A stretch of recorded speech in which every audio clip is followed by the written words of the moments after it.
یہ نماز کا جزو لازم ہے. اصل نماز یہی ہے. یہ تو بعد میں آپ کو ایک حدیث قدسی سناؤں گا انشاءاللہ، اگلا جو درس ہوگا اس کے حوالے سے بہت سی باتیں واضح ہوں گی. اس وقت یہ ہے کہ اصل نماز یہی ہے، یہ سورہ فاتحہ. چنانچہ میں آپ کو حدیث سنا رہا ہوں جو صحیح بخاری میں بھی ہے، صحیح مسلم میں بھی ہے، جامع ترمذی میں بھی ہے، سنن ابی داود میں بھی ہے، سنن نسائی میں بھی ہے، اور بہت سی کتابوں میں موجود ہے. اور یہ عن عبادہ بن صامت رضی اللہ تعالی عنہ، حضرت عبادہ بن صامت سے ہے مرفوعا کہ حضور نے فرمایا لا صلاۃ لمن لم یقرأ بفاتحۃ الکتاب، اس شخص کی کوئی نماز نہیں ہے جس نے کہ سورہ فاتحہ کی تلاوت نہیں کی. اب اس سے ہمارے ہاں ایک بڑا اختلاف پیدا ہوا، وہ نوٹ کر لیجیے. ایک رائے یہ ہے آپ اگر علیحدہ نماز پڑھ رہے ہیں تو ظاہر بات ہے کہ آپ کو ہر رکعت میں خود پڑھنی ہی پڑھنی ہے سورہ فاتحہ. جب باجماعت پڑھ رہے ہیں اب کیا شکل ہو؟ امام پڑھ رہا ہے سورہ فاتحہ تو کیا مقتدی کو بھی پڑھنی چاہیے؟ اس حدیث میں جو الفاظ کی شدت ہے اس کی بنا پر رجحان یہ ہوتا ہے کہ یقیناً اس صورت میں ہر شخص کو لا صلاۃ لمن لم یقرأ بفاتحۃ الکتاب، جس نے کہ فاتحہ کی تلاوت نہیں کی، قرأت نہیں کی، اس کی کوئی نماز ہی نہیں.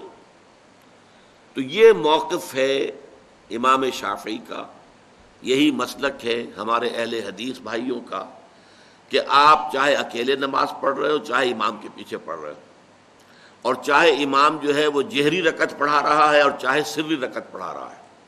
خاموشی والی رکعت سورہ آپ کو معلوم ہے کہ نماز جو ظہر اور عصر کی ہے تو چاروں رکعتیں جو ہے وہ سری ہیں.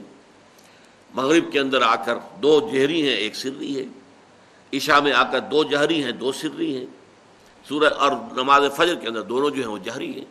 تو چاہے جہری ہو چاہے سری ہو آپ کو بھی لازماً جو مقتدی ہے اسے بھی سورہ فاتحہ پڑھنی ہوگی. اب اس کے لیے انہوں نے یہ طریقہ جو ہے تلقین کیا ہے کہ امام تیزی سے نہ پڑھے، رک رک کر پڑھے الحمدللہ رب العالمین. اس کے بعد اتنا وقفہ دے دے کہ جو مقتدی ہے وہ بھی کہہ لیں اپنے دل میں یا پڑھ لیں الحمدللہ رب العالمین الرحمن الرحیم. تو یہ رک رک کر پڑھنا، خاص طور پر اگر آپ کو موقع ہوا ہو کسی اہل حدیث امام کی امامت میں نماز ادا کرنے کا تو آپ دیکھیں گے کہ بڑا فرق ہے. ہمارے جو حنفی امام الحمدللہ رب العالمین الرحمن الرحیم مالک یوم الدین ایاک نعبد و ایاک نستعین، چار آیتیں جو ہیں وہ بھی ایک ساتھ میں پڑھ جائیں گے. لیکن یہ کہ عام طور پر جو اہل حدیث حضرات ہیں وہ رک رک کر ٹھہر ٹھہر کر پڑھتے ہیں، ترتیل کے انداز میں پڑھتے ہیں. یا پھر دوسری شکل انہوں نے ایک اور کی ہے. یہ آپ سعودی عرب میں جب کبھی نماز پڑھیں گے اور آپ پڑھی ہو آپ نے تو وہاں آپ دیکھیں گے کہ امام جو ہے وہ سورہ فاتحہ پڑھنے کے بعد کوئی 1 منٹ جو ہے خاموش رہتا ہے تاکہ آپ اب جو مقتدی ہیں وہ اس وقفے میں وہ اب سورہ فاتحہ پڑھ لیں. پھر وہ قرات کرے گا، کوئی اور آیات اس نے شامل کرنی ہے تو بعد میں شروع کرے گا، درمیان میں وقفہ ہوگا. لیکن ایک مسلک یہ ہے، اور یہ مسلک جو ہے یہ در حقیقت قرآن مجید کی ایک آیت کے اوپر مبنی ہے.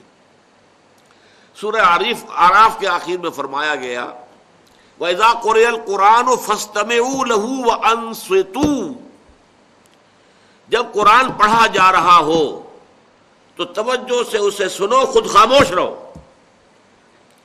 اب یہ قرآن مجید کی آیت ہے. اس کے بنا پر ایک رائے یہ ہے کہ آپ امام کے پیچھے سورہ فاتحہ نہیں پڑھیں گے. پڑھا جا رہا ہے سنو اس کو، خود خاموش رہو. اور اس کے لیے وہ دلیل دیتے ہیں کہ یہ شکل ایک وفد کی سی ہے. جیسے کسی بڑی شخصیت کے پاس اگر آپ کا کوئی وفد جاتا ہے، 8-10 افراد ہیں، ان میں اسپوکس مین ایک ہوتا ہے، وہ بات کرتا ہے، باقی سب لوگ موجود رہتے ہیں سنتے ہیں. اسی طریقے سے امام جو ہے وہ گویا کہ آپ کا نمائندہ ہے اور وہ پڑھ رہا ہے الحمدللہ رب العالمین الرحمن الرحیم مالک یوم الدین. تو امام کی قرأت ہی آپ کی بھی قرأت ہو گئی. گویا کہ اس آیت سے، اس حدیث سے اختلاف نہیں ہے، اس کی تعبیر سے اختلاف ہے کہ امام کا قرأت کر لینا در حقیقت مقتدیوں کی طرف سے بھی قرأت ہے. اس میں جو حنفی مسلک ہے وہ بہت سخت ہے، اور وہ یہ ہے کہ چاہے سری نماز ہو اور چاہے جہری ہو، ہر کسی بھی حالت میں مقتدی جو ہے وہ سورہ فاتحہ نہیں پڑھے گا. اب اس میں ذرا سا سوال پیدا ہوتا ہے کہ جہری رکعت میں تو اس آیت کا اطلاق ہو جائے گا کہ وَإِذَا قُرِئَ الْقُرْآنُ فَاسْتَمِعُوا لَهُ وَأَنصِتُوا، سری میں تو اس آیت کا اطلاق نہیں ہوتا۔ بہرحال یہ مسلک ہے، امام شافعی کا ایک انتہا پر ہے، ہر صورت میں سری ہو یا جہری ہو آپ کو پڑھنی ہی پڑھنی ہے، اور امام ابو حنیفہ دوسری انتہا پر ہے کہ چاہے سری ہو چاہے جہری ہو کسی شکل میں نہیں پڑھنا۔ امام مالک کا مسلک ہے درمیان میں، اور میں اس میں کوئی جھجک محسوس نہیں کرتا کہ میں آپ کے سامنے عرض کر دوں کہ میں اس پر عمل پیرا ہوں۔ وہ کیا ہے؟ جہری نماز میں خاموش رہو اور سنو، اس آیت کا اطلاق ہو جائے گا جب بلند آواز سے پڑھ رہا ہے امام تو پوری توجہ، فاستمعوا لہ، اپنی پوری توجہ کو اس کے سننے کے اوپر مرکوز کر دو اور خود خاموش رہو۔